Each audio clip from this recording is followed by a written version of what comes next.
Hola, un saludo muy especial para todos. Vamos a compartir en este instante la explicación de un ejercicio que nos permita entender este fenómeno físico denominado movimiento rectilíneo uniformemente variado. Como sabemos, las siglas MRV significan movimiento rectilíneo uniformemente variado. Cuando vamos a ilustrar el ejercicio con este ejemplo, recordemos que si hablamos de un movimiento rectilíneo uniformemente variado, podemos también poner esta sigla de A, que significaría movimiento rectilíneo uniformemente acelerado. Cuando hablamos de que es uniformemente acelerado, estamos refiriendo que tiene una aceleración constante o bien pudiera ser una desaceleración.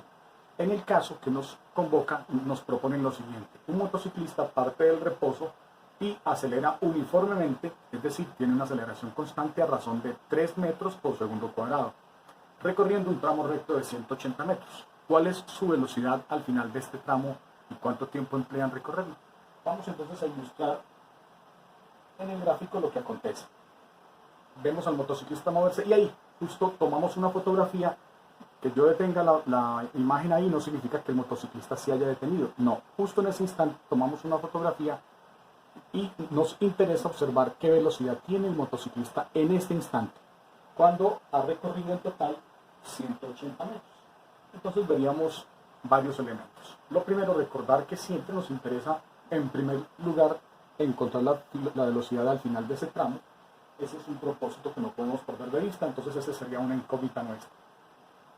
Asimismo, vamos a determinar, a copiar a un lado los datos. Es muy importante reconocerlos plenamente y ellos son la velocidad inicial. Sabemos que el motociclista partió del reposo y asimismo la posición inicial es 0. Recuerden que el problema no refiere al inicio, que parte del reposo. Asimismo tenemos que el tiempo inicial es 0. La aceleración, como ya vimos, es de 3 metros por segundo cuadrado. Y este dato, por supuesto, la distancia, que lo tenemos que considerar. A continuación vamos a reconocer las ecuaciones que nos permiten tratar este tipo de situaciones.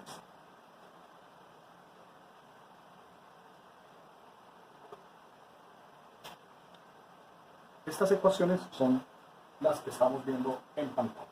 Esta ecuación, que es la ecuación de aceleración, la siguiente, que es la ecuación de velocidades, y la siguiente, que es una ecuación que podemos llamar de distancia. No significa que se involucre solamente la variable que acaba de referir. Como vemos, la primera ecuación, no nos relaciona a la variable que necesitamos, que es velocidad final, relacionando los datos que nosotros tenemos. Todos los datos no nos relacionan, salvo la distancia, que tenemos que involucrarla. Como no nos relaciona ese dato, no usaremos esta ecuación, pero si observamos la siguiente, tenemos particularmente la velocidad final, que es el dato que nos preguntan, que nos interesa, la velocidad inicial, que ya sabemos que es 0, la aceleración, la posición final la conocemos, que es igual a la distancia total, y la posición inicial.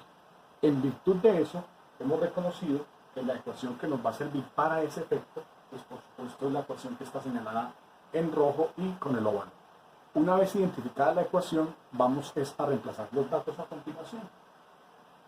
Vamos entonces a continuar de la siguiente manera. Recordemos que la situación que teníamos es un motociclista que se transporta un tramo específico y nos interesa conocer la velocidad. La ecuación que decidimos que iba a servirnos para este efecto es esta.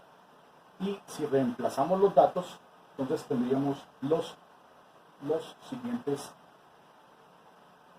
ejercicios. Seríamos la velocidad final, que no la conocemos, tendríamos esta como una variable desconocida, la velocidad inicial que conocemos, que es 0, luego sigue más 2, seguimos tal cual nos está dando la indicación la ecuación, 2 veces la aceleración, y la aceleración son 3 metros por segundo por la distancia total recorrida, o x sub f, si usted prefiere denominarlo de esa manera.